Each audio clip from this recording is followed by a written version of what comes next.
Hello and welcome back. Today I'm going to customize another Chevy Chevelle, but this time it is the wagon version. I will start by drilling the posts and create a new thread for the screw that I'm going to use.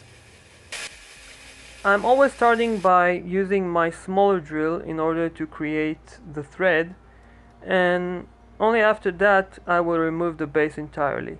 This is the right and only way. I recommend you to do that.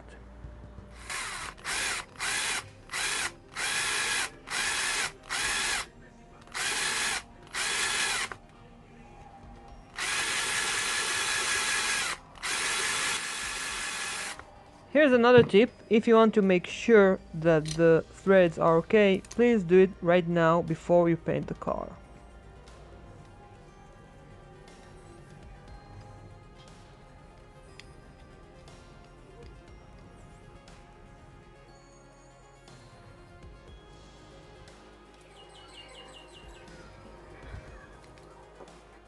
Since this car is going to be customized as a drag racer, I will remove the rear wheels and replace them with something a lot bigger. Therefore, I'm going to create a room for the larger tires that I'm going to use. So there will not be too much left from the base after I will be done with it.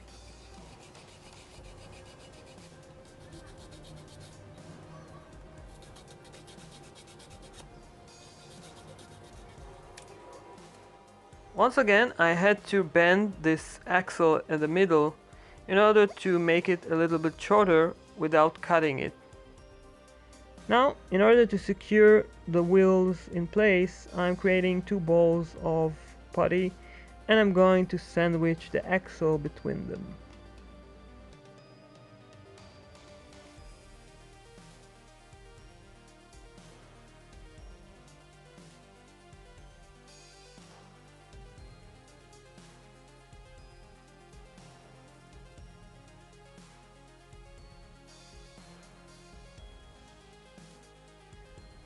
At this point, I have to be very fast since the putty is already starting to cure up. While the process of curing is happening, I have to make sure that the axle will not change its position. I want this car to run straight. So, I will now leave this car and I will be back in 20 minutes to see if everything is okay.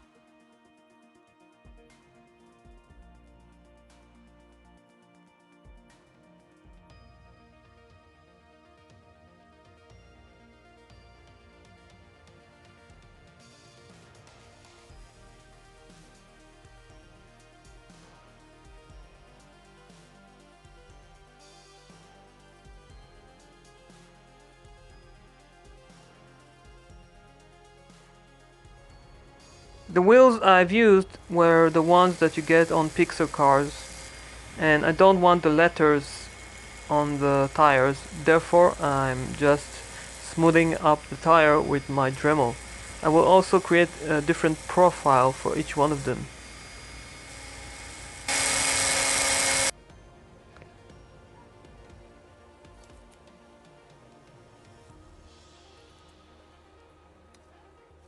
At this point of the build, I'm very satisfied with the progress. You can see the wheels are spinning and they are in the right height. The front tires will be thinner, so in order to make them skinnier, I will use my Dremel again. I will start by grinding them from the inside, then I will smooth them up with a nice profile. I wanted the wheels to be as close as I can to the fenders, so I've created these tiny spacers from putty. Now I'm going to replace the bed. I'm going to use the 62 Chevy bed from Hot Wheels, and the reason for that is that I don't want this car to be with the rear seats, since it is going to be a drag racer. Another thing is that the wheel wells are larger at the back, so I need this part in order to cover the wheels.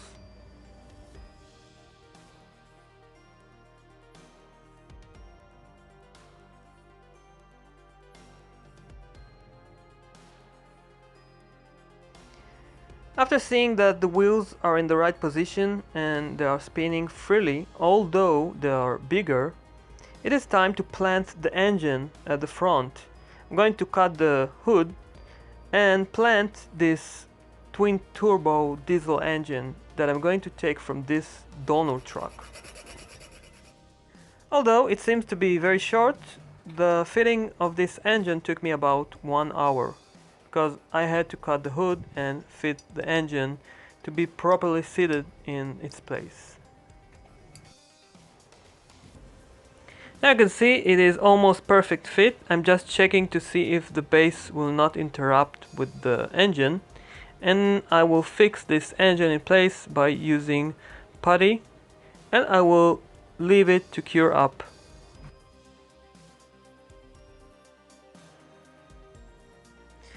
Now after 20 minutes or so, I had to grind some material from the inside in order to make sure that the wheels will spin perfectly.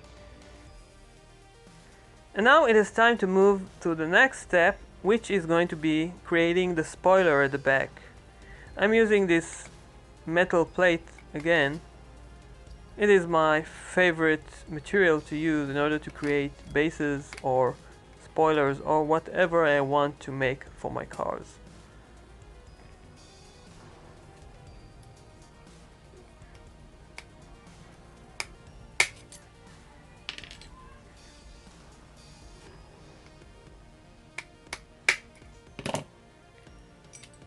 Whenever I'm using these pieces of metal, I'm getting lots of questions from you guys about where can you get them.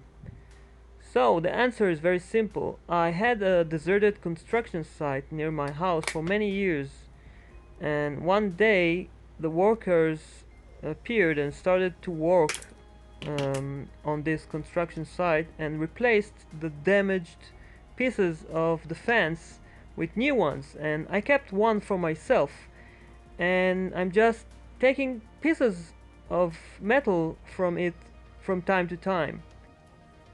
So if you find some, it is great material to work with.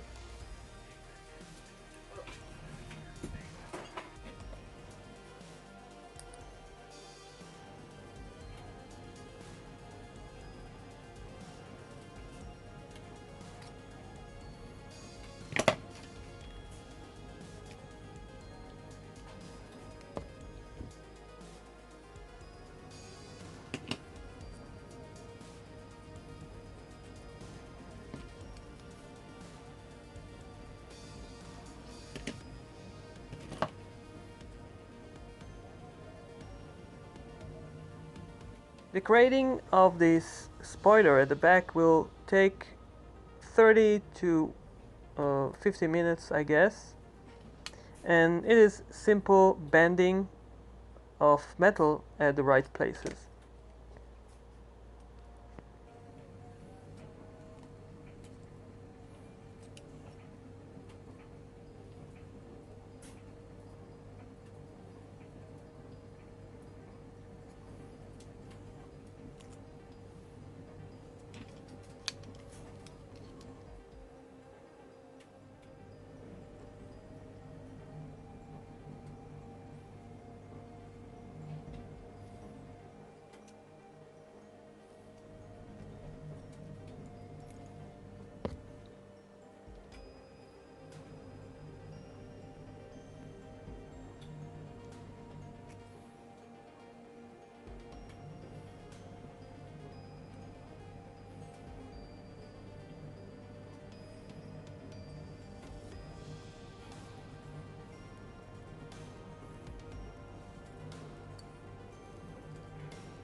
Since this car is going to be a drag racer, I thought about painting this part in black and then adding a carbon fiber decal and you will see that this part will look just perfect for this car.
This spoiler is going to be held in place by some tiny bit of super glue, and it is going to be sandwiched between the body and the clear plastic part of the windows.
Now you can see that this part is fitted in place, and I'm ready and for the next step, which is painting the car. I'm starting with black as basic color, then with brown, which is acrylic color. After that I will paint the car in white, and I will start my um, process of creating these tiny rust effects and weathering effects all around.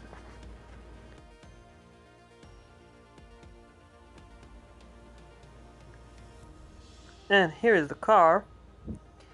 I'm using my tiny brush in order to detail the car with the rust spots, and after I'll finish with um, painting this car, I will add some racing decals just for the racing vibe.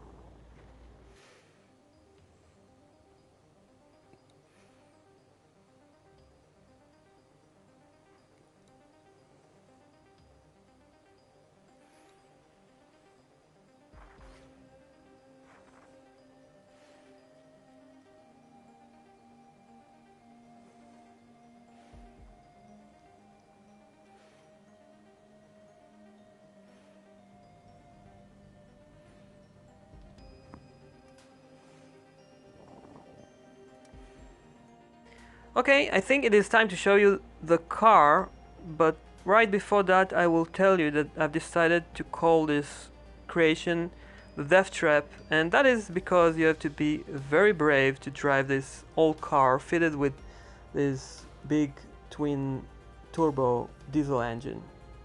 And here's the car. It is done. So here we are once again at my garage. You can see the car is completed. I've decided to go with the exposed dashboard. You can see it is at the same color of the body, and it is rusted as well.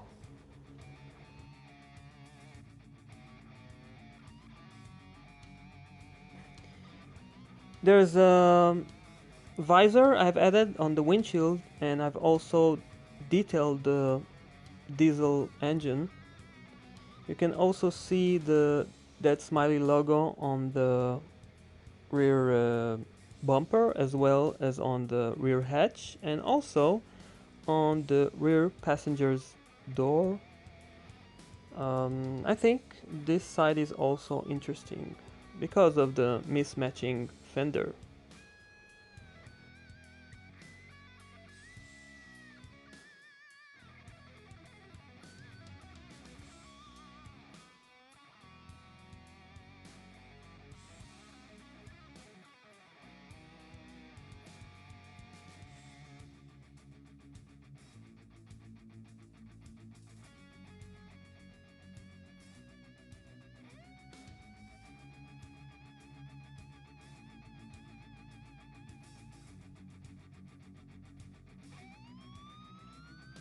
So there you have it. It is another creation made for racing, and I've seen many of them on YouTube, and I got inspired from seeing them racing, although they look rusty, but they are very fast machines.